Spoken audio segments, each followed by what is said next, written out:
আমরা সবাই এই দুনিয়ায় কারো না কারো গল্পে খারাপ মানুষ।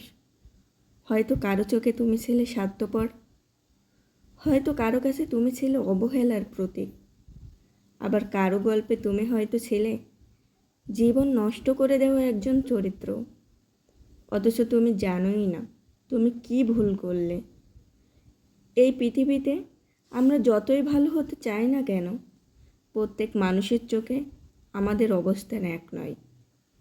কখনো আমাদের বোঝেইনি, কখনো সুযোগ দেওয়া হয়নি ব্যাখ্যা করার, আবার কখনো ভুল সময়ে ঠিক কাজ করেও ভিলেন হয়েই থাকতে হয়েছে।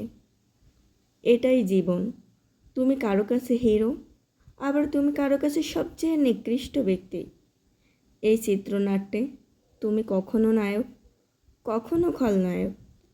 অভিনয় নয়, বাস্তবের মঞ্চে বাস্তব অনুভূতির বোঝা নিয়ে। তাই সবসময় সবার ভালো হয়ে ওঠা যায় না। তোমার সত্য অন্যের চোখে মিথ্যে হতে পারে, তোমার নীরবতা অন্যের গল্পে অন্যায় বলে ঠেকতে পারে। আমার কথা একটাই, আমরা কেউই শতভাগ ভালো নই, আবার কেউই সম্পূর্ণ খারাপ নই। কারণ আমরা সবাই একে অন্যের গল্পে কারো না কারো চোখে কোনো না কোনো সময় একটা ভুল বোঝাবুঝির চরিত্র মাত্র। তাই কেউ যদি আপনাকে খারাপ বলে, মন খারাপ করার কোনো দরকার নেই। তাকে বোঝানোরও প্রয়োজন নেই তুমি ভালো, তার চোখে খারাপ হয়েই থাকো। সেটাতেই জীবনের শান্তি। নিজে ভালো তো জগৎ ভালো।